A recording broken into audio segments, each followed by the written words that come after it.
Assalamualaikum warahmatullahi wabarakatuh.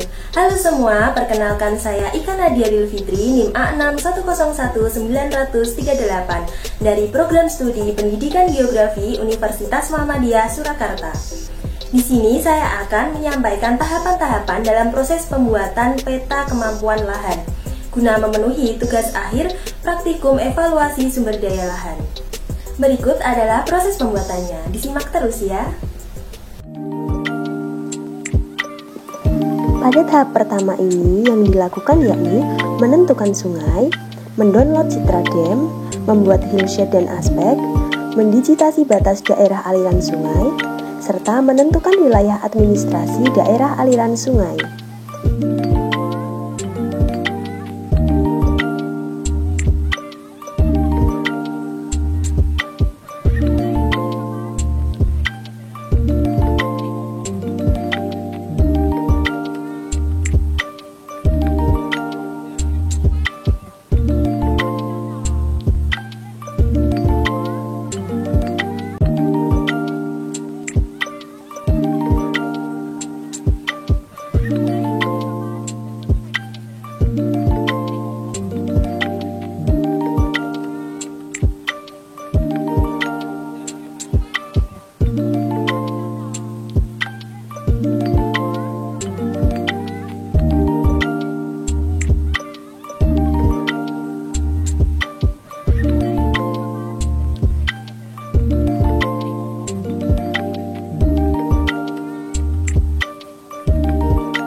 Pada tahap kedua ini yang dilakukan yakni mengkonversi data ketinggian menjadi data peta kemiringan lereng, membuat klasifikasi kemiringan lereng, serta melakukan konversi dari data raster ke data vektor.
Pada tahap ketiga ini yang dilakukan yakni memotong peta jenis tanah, mengolah data atribut peta jenis tanah, serta menghitung luas wilayah jenis tanah.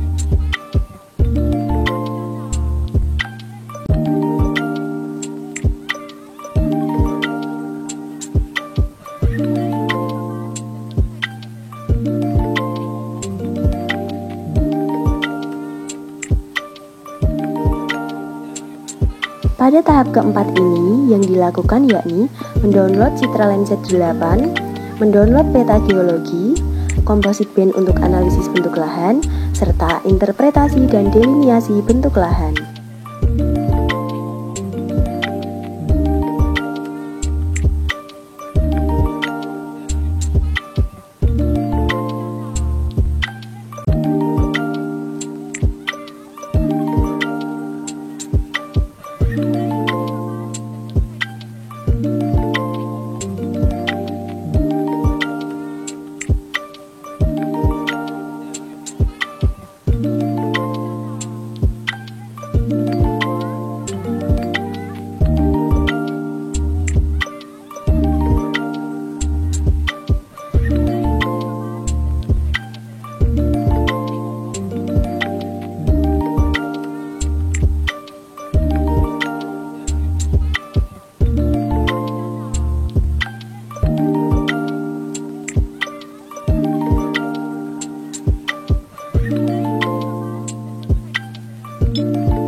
Pada tahap kelima ini yang dilakukan yakni memotong subfile penggunaan lahan, mengupdate penggunaan lahan terkini, mengidentifikasi perubahan penggunaan lahan, serta menghitung luas penggunaan lahan terkini.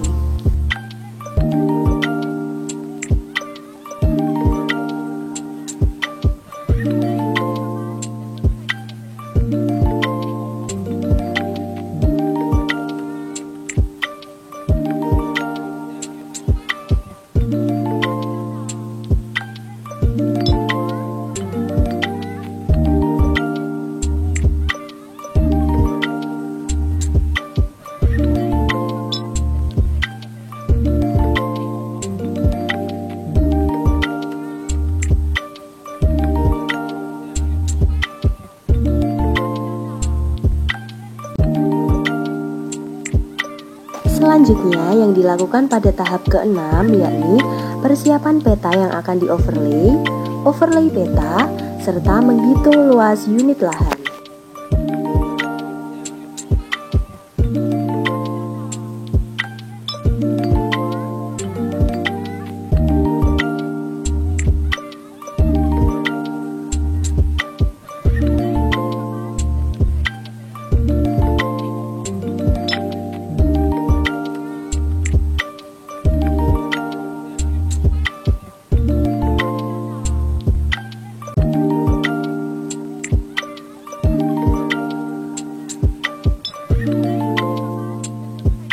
Pada tahap ke-7 yang dilakukan yakni membuat peta titik sampel.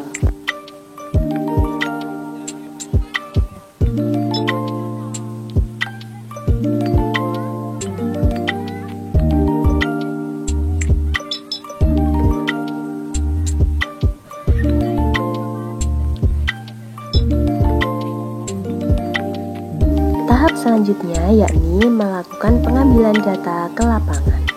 Ini merupakan video dokumentasi pada saat melakukan pengambilan data ke lapangan.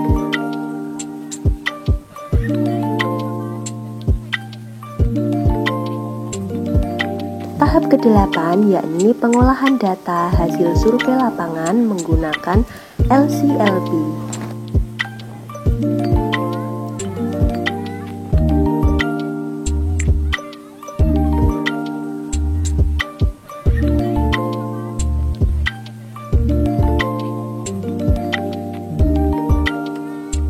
Nah, tahap terakhir yakni pembuatan peta kemampuan dan kesesuaian lahan.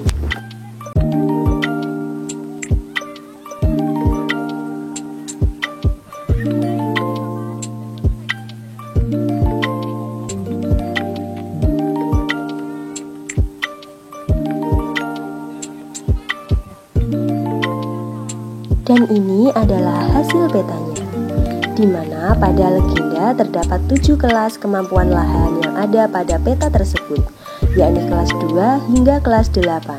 Dengan penjelasan, kelas 2 dapat dijadikan sebagai cagar alam atau hutan lindung, hutan produksi terbatas, pengembalaan terbatas, pengembalaan sedang, pengembalaan intensif, garapan terbatas, garapan sedang, hingga garapan intensif. Untuk kelas ketiga dapat dijadikan sebagai cagar alam atau hutan lindung, hutan produksi terbatas, pengembalaan terbatas, pengembalaan sedang, pengembalaan intensif, garapan terbatas, dan juga garapan sedang. Untuk kelas keempat dapat dijadikan sebagai cagar alam atau hutan lindung, hutan produksi terbatas, pengembalaan terbatas, pengembalaan sedang, pengembalaan intensif, dan juga garapan terbatas. Untuk kelas kelima dapat digunakan sebagai cagar alam atau hutan lindung, hutan produksi terbatas, pengembalaan terbatas, pengembalaan sedang, dan juga pengembalaan intensif. Lalu untuk kelas keenam dapat digunakan sebagai cagar alam atau hutan lindung, hutan produksi terbatas, pengembalaan terbatas, pengembalaan sedang, dan kelas 7 dapat dimanfaatkan sebagai cagar alam atau hutan lindung, hutan produksi terbatas, dan juga pengembalaan terbatas. Lalu untuk kelas 8 hanya dapat dimanfaatkan sebagai cagar alam atau hutan lindung. Jadi, semakin tinggi tingkat kemampuan lahan, maka hambatan atau ancamannya semakin meningkat, sehingga kesesuaian dan pilihan penggunaan berkurang.